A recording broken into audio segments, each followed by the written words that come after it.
آج عمران خان نے جو پیغام بھیجا ہے، انہوں نے کہا کہ جو میں نے پہلے پیغام دیا تھا آپ نے اس کو دہرانا ہے۔ انہوں نے یہ کہا کہ مجھے کیونکہ بند کر دیا تھا، مجھے نہیں پتہ چلا کہ کتنی شہادتیں ہوئی ہیں، کتنے لوگ زخمی ہوئے ہیں اور کتنے لوگ اس وقت لاپتہ ہیں، کیونکہ لاپتہ جو لوگ ہیں وہ لوگ اب کتنے ہفتے ہو گئے ہیں اور وہ ابھی تک 200 سے زیادہ لاپتہ ہیں۔ تو جب تک وہ آئیڈینٹیفائی نہیں ہوتے کہ وہ یہ نہیں پتہ چلتا کہ کن تھانوں میں ہیں اور کن کی حراست میں ہیں،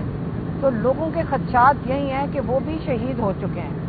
کیونکہ یہ جو وہاں پہ رات کو آپریشن ہوا تھا سنائپر کے رائفل میں، تو دن کو بہت لوگ شہید ہو گئے تھے، لیکن رات کی اندھیری تاریک میں جس قسم کی آوازیں بندوقوں کی آ رہی ہیں، تو انسان کہتا ہے یا اللہ لوگوں کو اس میں نقصان، ان کی زندگیاں نہ ضائع جائیں۔ انہوں نے کہا، عمران خان نے، جو فکر مند ہیں جو لاپتہ لوگ ہیں، انہوں نے کہا میں بہت فکر مند ہوں ان کے اوپر اور مجھے اطلاع نہیں مل رہی ہے، آپ لوگ آ کے مجھے بتائیں کہ جو لاپتہ لوگ ہیں وہ کہاں پہ ہیں۔ تو انہوں نے ان کے بارے میں پھر پوچھا تھا اور 15 دسمبر 2024 یہ یوم شہداء کا دن مقرر کر دیا انہوں نے کہا ہے کہ نہ تو صرف پشاور میں جہاں پہ لوگ جمع ہوں گے کیونکہ وہاں جمع ہو سکتے ہیں،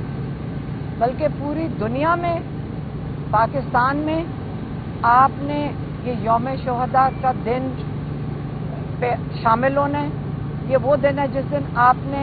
شہداء کے لیے دعا کرنی ہے، آپ نے ان کے لواحقین کے لیے دعا کرنی ہے تاکہ اللہ تعالیٰ ان کو صبر دے،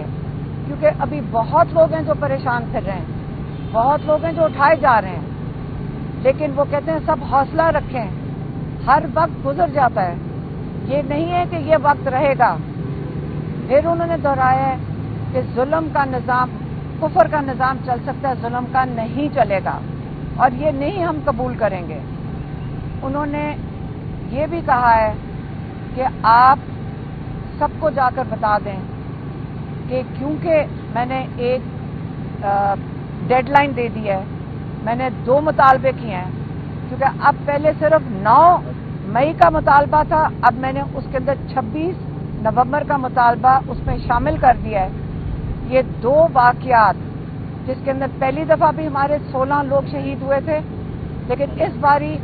بہت زیادہ کثیر سے لوگ شہید ہوئے ہیں اور چھپائی جا رہی ہے بات۔ وہ چاہتے ہیں کہ 3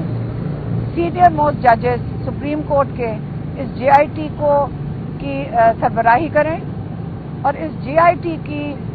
یہ ساری انویسٹیگیشن کریں جس کے اندر دونوں جب سانحہ ہوئے ہیں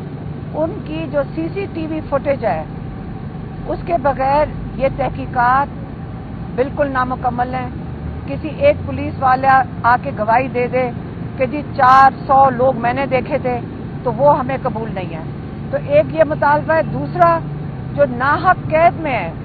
ناحق ایف آئی آر ہیں، یہ آپ ختم کریں گے کیونکہ آپ کو پتہ یہ ناجائز ہیں۔ یہ دونوں چیزیں اگر مطالبات پورے نہیں ہوتے تو انہوں نے پھر سے پیغام بھیجا ہے اپنے اوورسیز پاکستانیوں کو۔ انہوں نے کہا ہے کہ اب وقت آ گیا ہے، میں نہیں چاہتا کہ ہمارے ملک میں پھر سے جو ظلم ہو جو اس دن ہوا ہے اور ہمارے بچے شہید ہوں، ہمارے بزرگ شہید ہوں اور ہماری عورتوں کو گولیاں لگیں۔ اب آپ کے اوپر میں کہہ رہا ہوں کہ آپ اب ہماری اس تحریک میں، آزادی کی تحریک میں شامل ہوں اور آپ نے صرف وہی کرنا ہے جو آپ اپنا حصہ ڈال کے کر سکتے ہیں۔ آپ اپنی ریمیٹنسز بھیجنا بند کر دیں۔ جب آپ ریمیٹنسز، آپ کے ڈالرز کے اوپر یہ لوگ چل رہے ہیں، آپ جب اپنے ڈالرز نہیں بھیجیں گے، یہ ڈالرز ناحق استعمال ہو رہے ہیں۔ آپ جب ڈالرز نہیں بھیجیں گے، آپ کی فیملیز انشاءاللہ جتنا بھیجنا چاہتے ہیں گزارا کر لیں گی، لیکن آپ پہ یہ ظلم کر رہے ہیں۔ آپ کے فیملیز کو یہاں پاکستان میں دھمکیاں دیتے ہیں، آپ کو یہاں فون کر کر کے ملک سے باہر دھمکیاں دے رہے ہیں اور آپ کو یہ کہہ رہے ہیں آپ کے پاسپورٹ کینسل کر دیے جائیں گے۔ آپ پاکستان میں انٹر کریں گے، لوگوں کو یہ کہا جا رہا ہے کہ آپ سوشل میڈیا پہ ایکٹیو ہیں, آپ نے وہاں پہ کوئی بات کر دی ہے, جب آپ لینڈ کریں گے پاکستان میں ہم آپ کو قید میں ڈال دیں گے, تو آپ پاکستان نہیں آ سک رہے, آپ اپنے ملک میں نہیں آ سک رہے. تو آپ نے اب ٹائم آ گیا ہے کہ آپ اس تحریک میں نہ تو صرف اب حصہ لیں گے, انشاءاللہ جب پاکستان بنانے کا وقت ٹائم آئے گا اور ہم یہ پاکستان جب بنائیں گے, آپ ہی لوگ ہیں جنہوں نے آ کے پاکستان میں نالج بھی لے کر آنی ہے, آپ نے سرمایہ بھی لے کر آنا ہے, اور ہم نے اپنے پاکستان کو اپنے پاؤں پہ کھڑا کرنا ہے. یہ عمران خان کا انشاءاللہ پیغام تھا اور یہ میں نے آپ تک پہنچا دیا ہے. مہربانی.